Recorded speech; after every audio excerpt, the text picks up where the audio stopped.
we have input j and input k and output q. तो अगर j और k दोनों को आप 0 0 रखते हो तो आउटपुट चेंज नहीं होती, इफ़ इट इज़ 0 0 पे रहता है। सिमिलरली 0 1 के बाद अगर आप नेक्स्ट कम्बिनेशन इसको 0 1 देते हो तो आउटपुट 0 हो जाती है, इररेस्पेक्टिव को पहले 0 है या पहले 1 है। फिर आप इसको J1 के 0 रखते हो तो आउटपुट 1 हो जाती है। और जो लास्ट वाला कम्बिनेशन है डबल 1 वाला, उस पर हमने बात की थी कि आउटपुट जो है वो टॉगल करती है। टॉगल को आप ऐसे भी रिप्रेजेंट कर देते हैं कि क्यू पर आप क्यू कम्प्लीमेंट का, इसका मतलब ये कि अगर वो इनिशली 0 है तो वो 1 हो जाता है, और अगर वो इनिशली 1 हो तो वो 0 हो जाता है। ठीक है, तो इसमें अगर स्टेप बाय स्टेप आप इनपुट कम्बिनेशंस को वेरीफाई करना शुरू करते हो तो आइडिया ये है कि फ़र्ज़ करें अगर मैं जे के दोनों पे 0 0 रखता हूँ तो इट विल डू इज़ के इनपुट पे या प्रीवियसली क्यू या क्यू कम्प्लीमेंट पे जो मर्ज़ी पड़ा हुआ दोनों नैंड गेट में 1 देते हैं, और यहाँ पे अगर दोनों नैंड गेट के अंदर 1 आ जाता है तो ये वाला जो ऐसा लैच का पोर्शन हम लोगों ने स्टडी किया था, इसको अगर आप रिकॉल करें तो व्हाट इट डज इसके ये आउटपुट को नो चेंज स्टेट पे ले जाता है कि अगर उसकी आउटपुट पहले 0 हो तो वो 0 पे फिक्स हो जाती है, अगर वो 1 हो तो 1 हो जाती है। ठीक है, तो 0 0 पे नो चेंज होता है। सिमिलरली इनेबल को 1 रख के आप इसमें, हाँ, इस पूरे टेबल के अंदर मैं इनेबल को यहाँ पे सब में 1 अज्यूम कर रहा हूँ।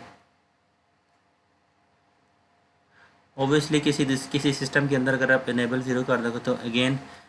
It will make this both outputs to be 1, तो ये आउटपुट पे नो चेंज स्टेट के ऊपर चला जाएगा अल्टीमेटली। ठीक है,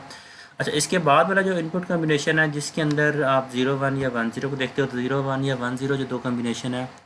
इनको आप बेसिक नॉलेज जो आपने एस आर लैच से पढ़ा हुआ उससे भी आप रिकॉल करो तो आप इसको रिप्रोड्यूस कर सकते हो। जैसे कि मैं J0 को के को अगर मैं 1 रखता हूँ तो यहाँ पे हमें 1 मिल जाता है, नीचे वाला गेट हमें दे देता है, डिपेंड करता है। अगर इनेबल भी 1 है,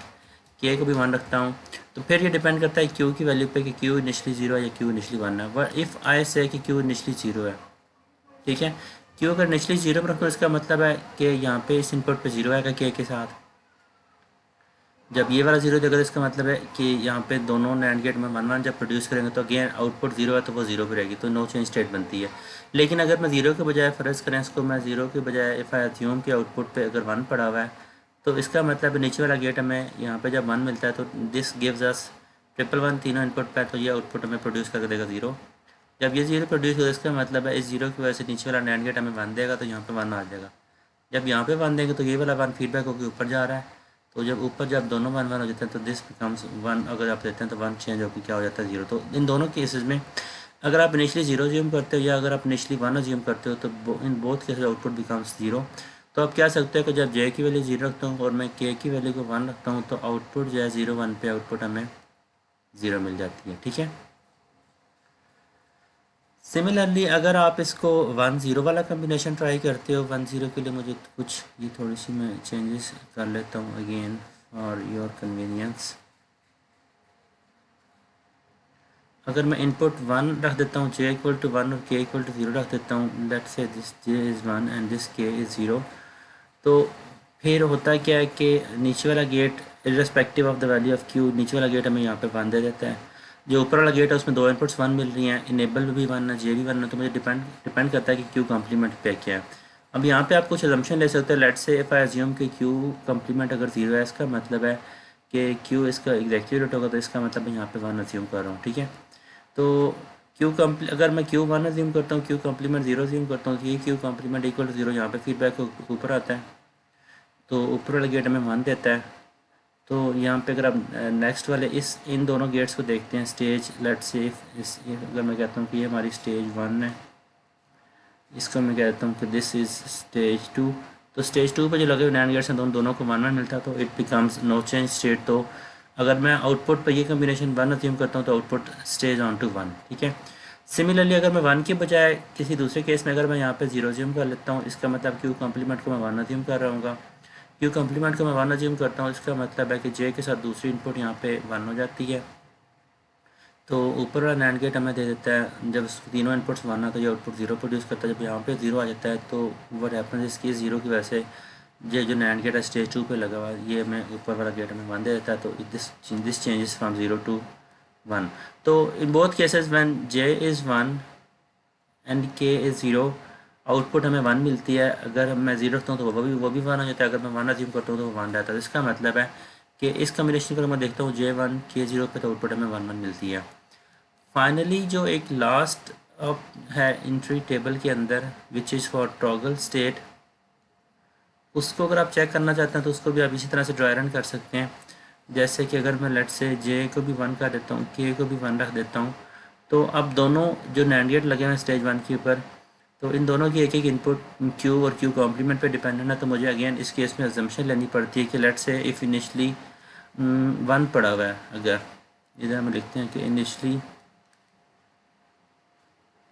late say if Q is equal to 1 initially, तो इसका मतलब Q कॉम्प्लीमेंट 0 होगा। ये दोनों आपस में एक दूसरे के कॉम्प्लीमेंट होते हैं।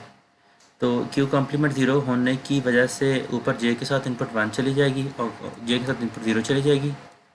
और Q इक्वल टू 1 होने की वजह से K के साथ इनपुट 1 चली जाएगी। तो इन इनपुट्स की बेस पे व्हेन इनेबल इज़ हाई, तो जो ऊपर वाला गेट है ये हमें 1 दे देता है, नीचे वाला जो गेट है इसमें 3 1 पड़े हुए हैं तो ये हमें 0 दे देता है। इस 0 की वजह से Q कॉम्प्लीमेंट की वैल्यू चेंज होती है 0 से 1,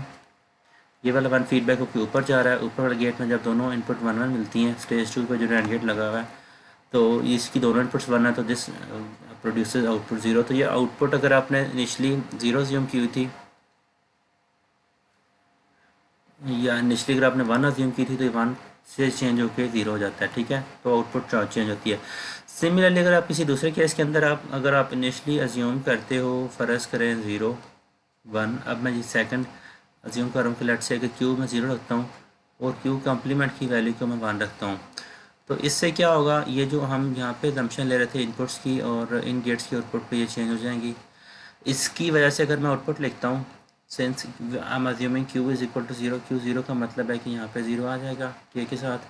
Q कम्प्लीमेंट इक्वल टू 1 का मतलब है कि ऊपर J के साथ 1 आ जाएगा। तो ऊपर वाला जो NAND गेट है तीनों 1 होने की वजह से दिस विल प्रोड्यूस आउटपुट 0। नीचे वाला जो NAND गेट लगा है 1 1 0 इनपुट कॉम्बिनेशन में, this will produce output 1।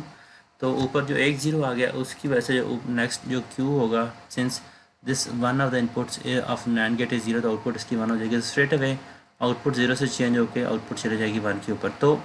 Similar जब ये 1 पे चला गया, तो ये वाला 1 फीडबैक होकर नीचे वाले गेट पे भी आ रहा है, तो नीचे वाला गेट हमें प्रोड्यूस कर देता है 0। तो अगेन अगर मैं इसको देखता हूँ तो हो यही रहा है कि आप अगर इनिशली 0 अज्यूम करते हो तो वो एक क्लॉक पल्स के बाद वो 1 हो जाता है, एक ट्रांजिशन के बाद अगर आप 0 अज्यूम करते हो तो वो ट्रांजिशन के बाद वो 0 से 1 हो जाता है। तो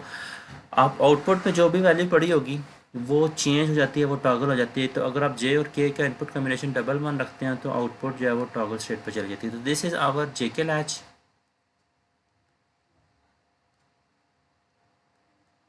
ठीक है। तो इसको अगर मैं ब्लॉक डायग्राम वाइज रिप्रेजेंट करता हूँ तो आप इसको जब लिटरेचर में यूज़ करोगे तो ऐसे सिस्टम्स आप यूज़ कर सकते हो, ऐसे ब्लॉक बना सकते हो कि लेट से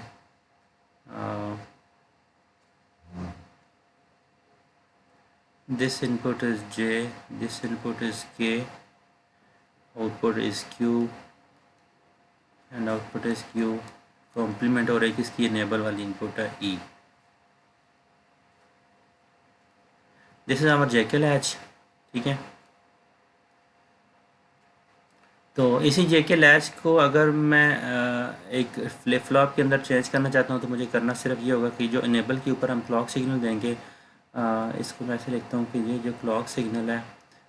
जो हम इसके लैच के इनेबल सिग्नल पे इनेबल इनपुट पे दे रहे हैं, इसको मैं दे देता हूँ किसी ट्रांजिशन के थ्रू, किसी सर्किट के थ्रू कि लेट से ये हमारी क्लॉक सिग्नल है। इधर मैं अप्लाई करने से पहले इसको किसी पास कर देता हूँ ट्रांजिशन डिटेक्टर सर्किट से, जो कि करता यह है कि इस पल्स ट्रेन को एज इनपुट लेता है और इस पल्स ट्रेन की आउटपुट हमें ऐसी बना के देता है जिसके अंदर इम्पल्सेस आती हैं। जैसे कि लेट से ये ऐसे होगा कि इस थोड़ी देर के लिए आउटपुट 1 रहती है, फिर आउटपुट 0 हो जाती है, फिर थोड़ी देर के लिए 1 रहती है, थोड़ी देर के लिए 0 रहती है, सो तो या इसको ऐसे आप मॉडल कर सकते हैं, या आप इसको ऐसे भी कह सकते हैं कि ये आउटपुट ये ऐसी पल्स जनरेट करके देता है, जैसा सिस्टम है जो ये इंश्योर करता है कि आउटपुट जो है वो बेसिकली एजेस के ऊपर चेंज होती है इसकी, ठीक है। J और K पर जो भी आप इनपुट देंगे वो आउटपुट के ऊपर तब जाएंगे जब क्लॉक के एजेस आएंगे। तो उसको हम कह सकते हैं कि हम एक जेके को हम एक फ्लिप फ्लॉप के तौर पर यूज़ कर रहे हैं। तो जेके को मैं एक फ्लिप जेके लैच को अगर मैं एक फ्लिप फ्लॉप के तौर पर यूज़ करता हूँ तो उसकी जो रिप्रेजेंटेशन लिटरेचर में यूज़ की जाती है वो ऐसे है कि आप दो इनपुट्स जे और के साथ आप इनेबल सिग्नल स्पेसिफाई नहीं करते, आप लिख देते हैं कि यहाँ पे हमने क्लॉक सिग्नल अटैच कर दिया है